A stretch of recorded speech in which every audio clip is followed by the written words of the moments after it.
Gab, thanks for joining me for this Talking Energy. A little bit about yourself, where you're from, how you got into energy. Give us your story. Well, firstly, I live in London. I'm married with 2 kids, but as you probably hear from my accent, Slightly. a slight bit of an Australian accent. I was born in Australia to Italian parents who immigrated during the 60s. So I grew up there. I studied mechanical engineering there. I also got a law degree and MBA. But I've spent the majority of my working life in energy. So I was doing consulting, management consulting with Accenture, Boston Consulting Group, and it wasn't until 2009 that I came to Centrica. You started off as an engineer and then a lawyer. You couldn't find enough careers to go for. Tell me about that. Well, I was doing energy and engineering my whole life. I just did law as well because I found it interesting. Something else to just throw in. bored, one of those things. Why energy? What? Have you got a sort of family background in it, or you just had an interest in it? Something a bit of a bizarre career for somebody to go, oh, I quite like energy straight away. I sort of, I mean, I didn't know at the start. I mean, I always fascinated by engineering and physics. My first job as a consultant to work in Australia was just deregulating.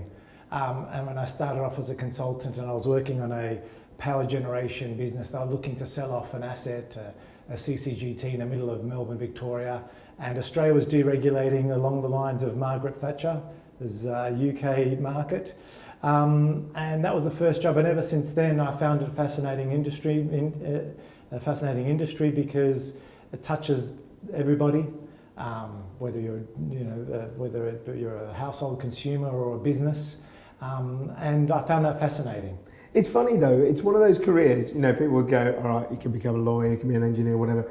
But when you say energy, especially kind of, I assume this is 10, 15, 20 years ago, whatever, you got into it. Yeah. It seems like old blokes in smocks and, overalls. Was that impression there in Australia, or was it different? Well, I guess Australia was heavy industry, mining, lots of exports of raw materials. But as a consultant, you get to work. I worked at the time. I did a few jobs in car manufacturing. I did a couple of jobs in banking. I did a bit in retail, fast-moving consumer goods, and you get to travel around. But I always kept on getting drawn back to energy. I found the complexity, but at the same time the need to have an industry going through change, where the industry perceived customers as meters, and now we have to engage them to think and want to engage with energy. I found that fascinating. So that is interesting. Looking at when you arrived here, what did you think about the state of the energy sector in the UK? Well, clearly you compare it to a lot of industries, and energy is on a journey. And it was interesting that in particular for Centrica, that's I think this year 20 years old, following the deregulation of the market. Having consulted in Australia, America, Europe, you can see that it's more advanced than other energy companies. Is that because we just world. deregulated earlier than everyone else? Is that the reason? I think. Well, you see, there are other companies in the UK as well, but I found that it was a little bit more advanced, but not as advanced as other industries like the telecoms industry, banking, and other things, who had made the leap to wanting to engage with customers more. Energy still has a lot more work to do as an industry to engage with customers, and that's what I find interesting about the market. Let's talk about the obvious topic that's hot for everyone right now, Brexit. Bit of a shock for everyone, I think. Even the people who wanted Brexit didn't actually think it would happen. Looking at it now, and we're just into the sort of first phase of kind of the first results fiscally of where we are, and it's not too bad, but obviously the pound is falling. How is Brexit affecting the way you guys see the energy business?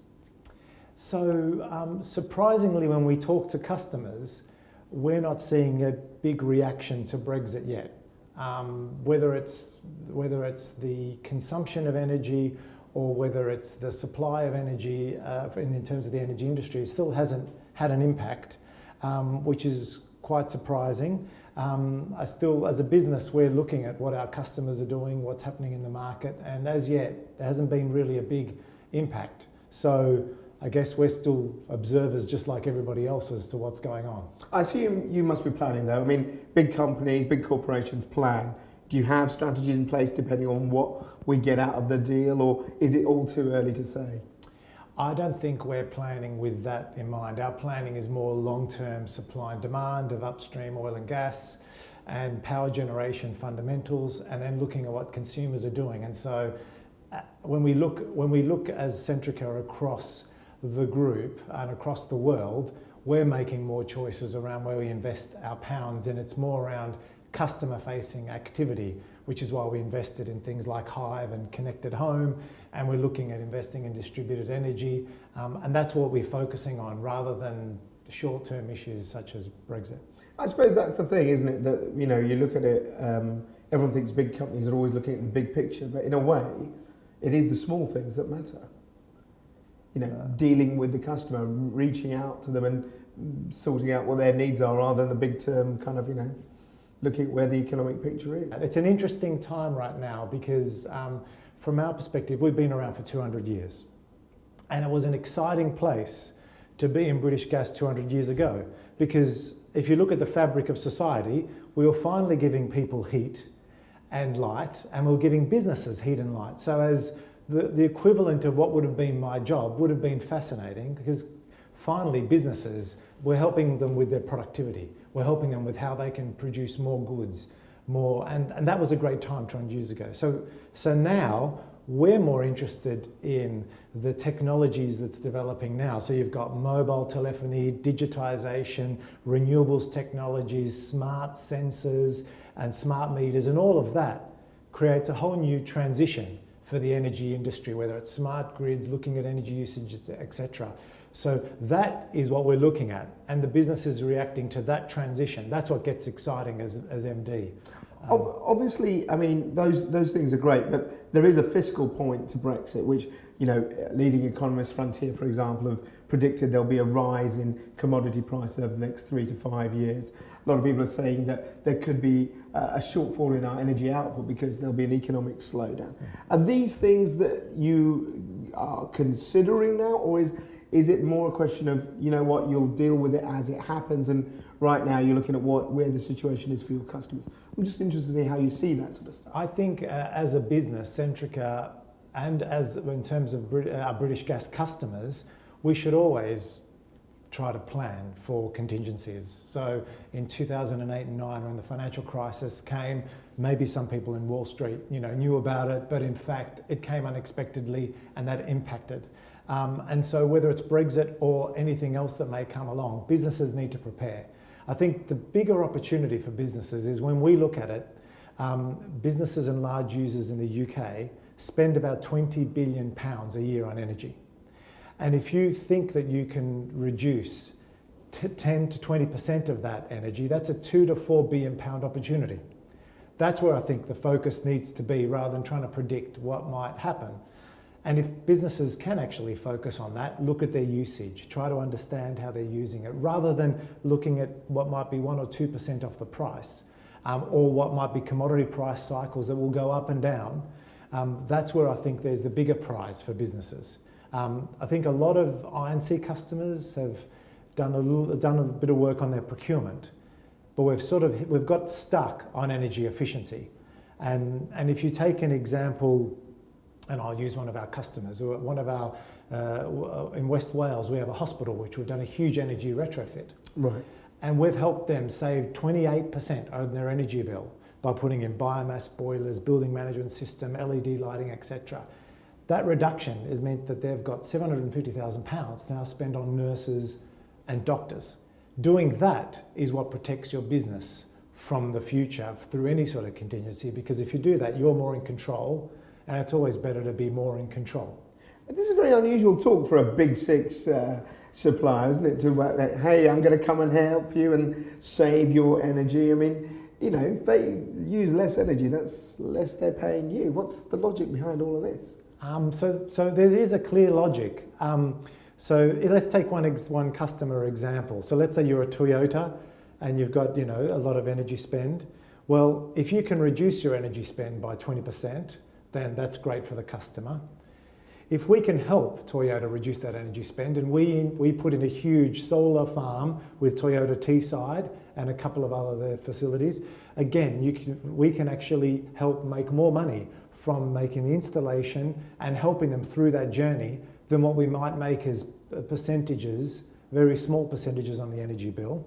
And then when you think about from a smart grid, having that renewable, being able to augment that with battery storage means that from a grid perspective, from a customer perspective, and from a Centrica shareholder perspective, everybody wins. So, you know, that is a great opportunity for everyone, in particular a big six, as you call it. You sound more like what we call the challenger companies.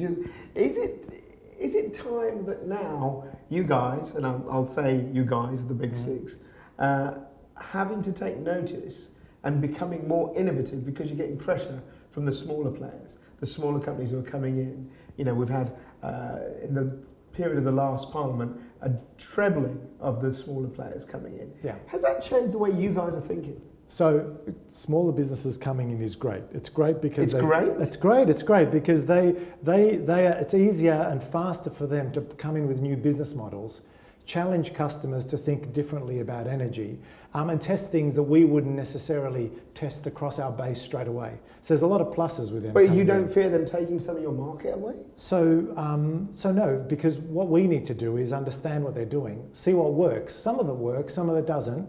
And when they do work, we need to react. And we are reacting. So when that happens, the Internet of Things and new business models coming in, online only, energy companies coming in, that's made us think.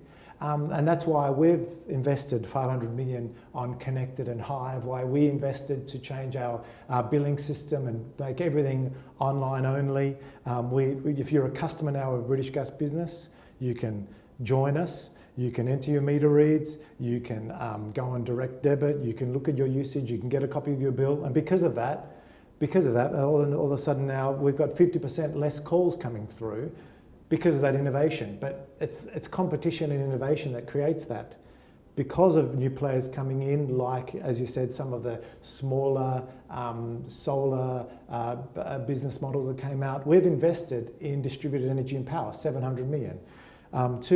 To be able to also provide solar, battery storage, CHP, and new technologies to business customers. So it's a good thing. So you guys aren't dinosaurs then? You are reacting then? No, of course we're not dinosaurs.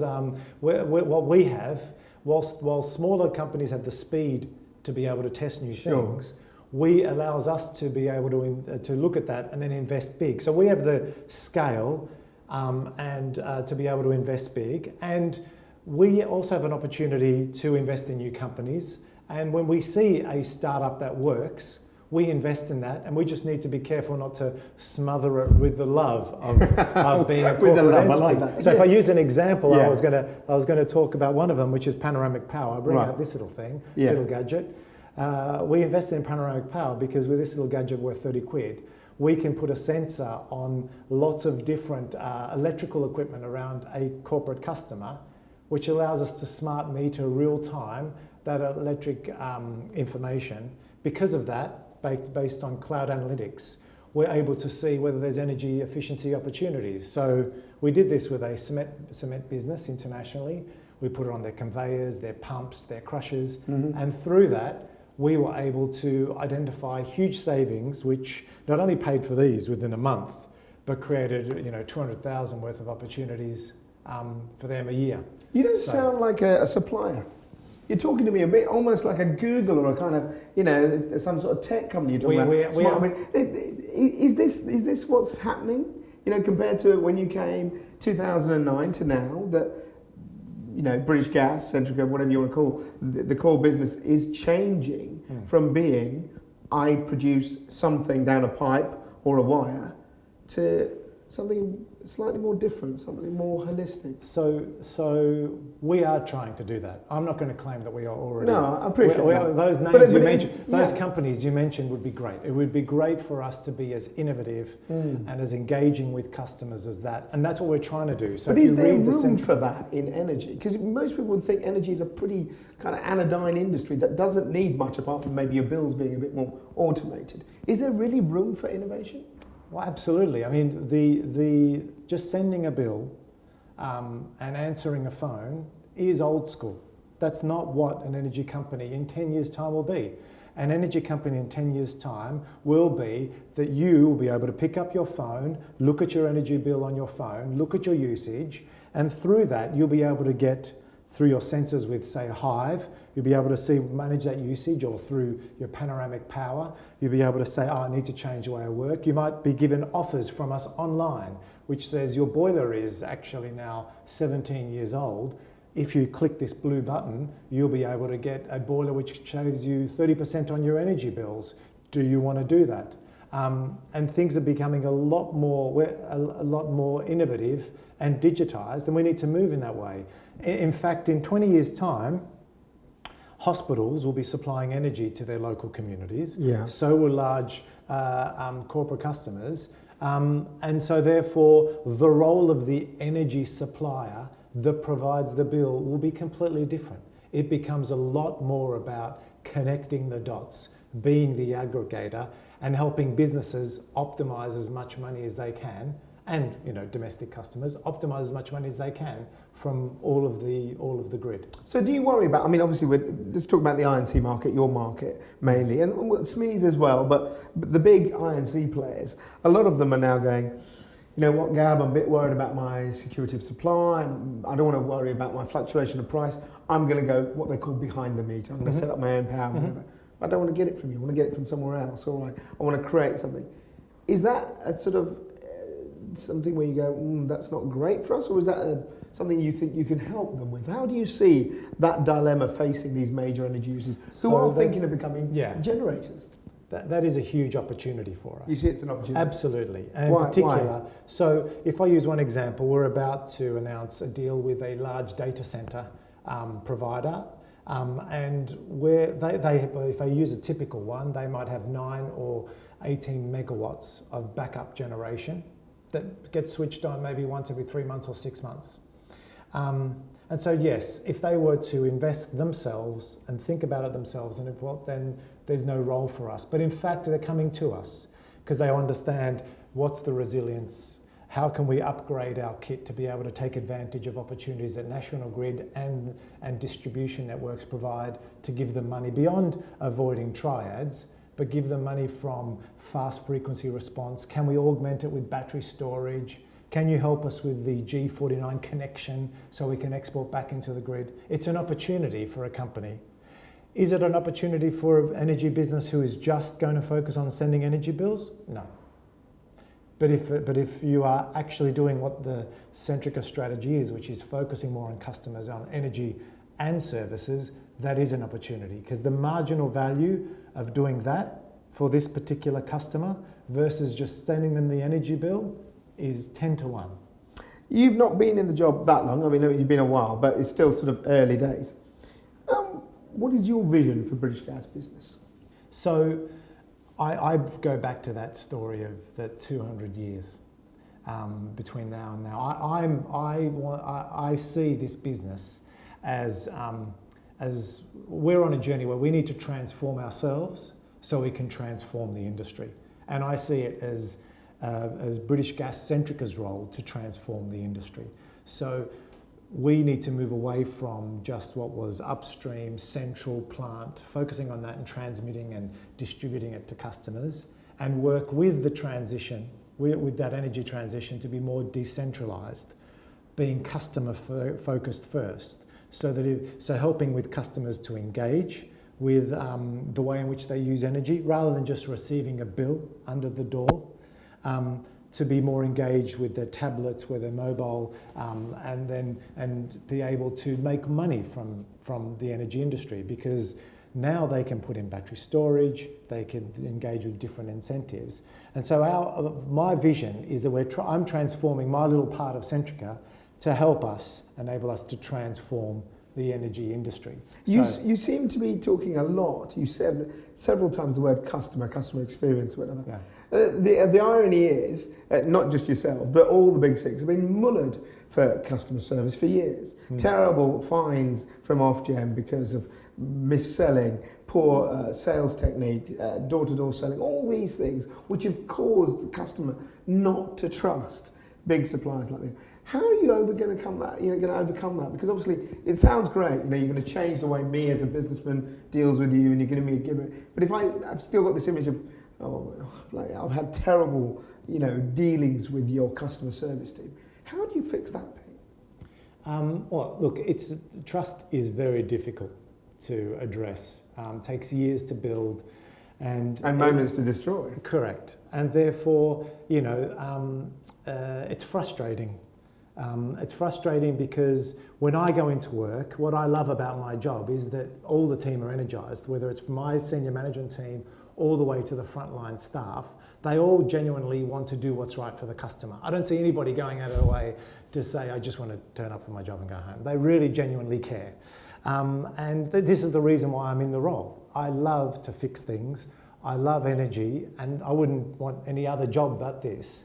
And so it is frustrating because it's difficult to do that. And I'll say that sometimes you get harsh press when other industries probably get away with it more. But because it is so intrinsic, without our lights, we don't survive. Correct. Hospitals don't work. That's where there's this feeling that trust thing, you really need to earn it back.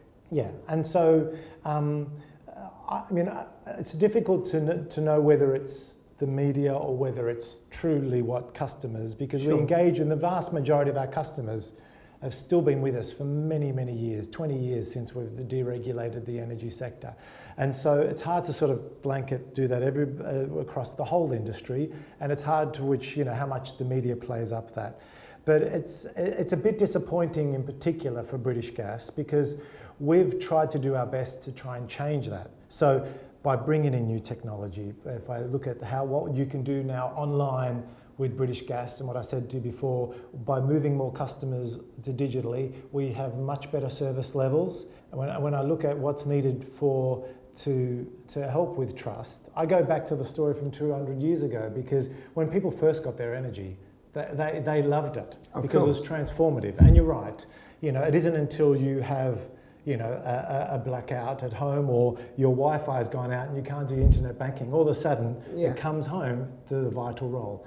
And I think we have a lot to play in re-energising and engaging customers with their energy. And it isn't going to be just by sending them a bill. So are you confident you're putting in those measures? So it's all great, you're saying, you show me that little gizmo, it's all great, you've got all this new technology. But are you putting in the measures to have the staff there and the training there so that when I ring up, I don't have a poor customer experience? Well, that's what we try to do every day. That's what I wake up every day trying to do more of, is trying to put in everything that I can. And when we make mistakes, we try to fix it as quick as we can. And I try to get onto phone with customers and with our teams, try to address them as quick as we can. And when it comes to investments, we've tried to invest in a much better billing system, digital systems so that people can access it online. If you're a business customer today, you can access it on 2 o'clock in the morning or on weekends. You don't have to wait for British Gas to be open to make a phone call. That matters, because businesses are more interested, especially small businesses. They just want to do what they need to do during the day. It's tough times for small businesses, therefore I want to engage in the middle of the night. And then when you talk about new technology, we are investing. We're investing 500 million in Connected, Hive, and all of those new technologies domestically. And in terms of, for business customers, we're investing in distributed energy. We invested in a new CHP business called NRG. We've invested in panoramic power. We're investing in helping customers with solar panels, battery storage, and all of these new technologies. So we're putting our money where our mouth is and moving away from upstream and focusing more on what customers want. But are we getting everything perfect? No, that's the job. If we're doing everything perfect, I wouldn't need to. You wouldn't need to. A couple of quick last things I want to touch on. Hinkley, obviously, a big kind of thing that happened over the summer was isn't she? In the end, she did, and our Prime Minister has given the go-ahead to Hinkley, and also fracking. How do you guys see? I know that at the beginning, Centrica was part of the whole sort of new nuclear, taking a sort of step back. Was Hinkley the right move? And what about the decision to go ahead and allow fracking? So we're still a 20% shareholder of, in conjunction with EDF around nuclear. It's an important part of the mix. But when we look forward towards what this country needs, and we look at the investments, the reason we've become more customer facing is because we see that the grid is changing, and we see a move away from large central investment in plant to more around customers. So the ability to reduce demand, have more flexible demand, have customers engage more in energy and trade back in the energy. That for us is where we want to see investment. That's where we're putting our shareholder dollars into, because we see more value for the UK and for UK business customers in doing that than investing upstream. Hence why we did that shift. In terms of fracking?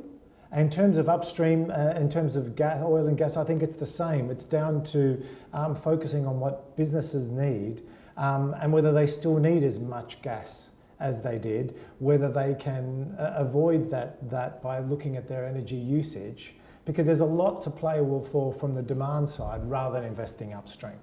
In 10 years' time, what will the business of energy look like for a nice INC user? Will it now be very different? Will there be a generator? How do you see it? For an INC customer, I think in 10 years' time, the INC customer will be a lot more savvy and potentially more because of partnerships with what will then be more innovative energy and services companies. Very interesting word you use there, energy and services companies. So you won't see yourself as a supplier anymore? We are an energy and services company today. We have the largest fleet of engineers that go out across the country, both for domestic and for small businesses. We have the largest installer of smart meters, the largest provider of services around that, largest provider of data services because of Hive, largest provider of digital services. And so therefore it's not about energy anymore, it's energy and services. And so for an INC customer, things will be different. How they engage in energy, how they monetize that energy, how they interact with the grid will all be fundamentally different.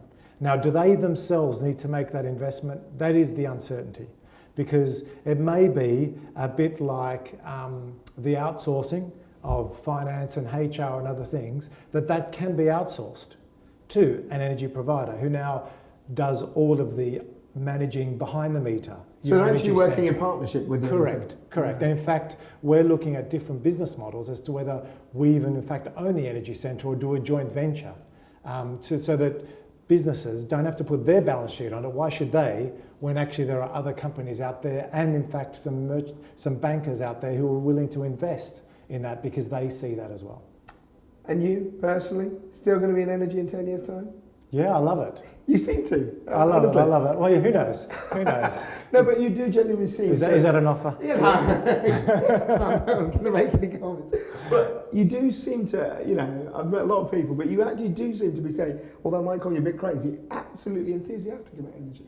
So I don't have I don't have a plan B. This is what I've got right now, and this is what I like doing. And so, at the moment, that's what I'm doing. Yeah. No, in absolutely good terms. Gab, thank you so much for your time. Thank you.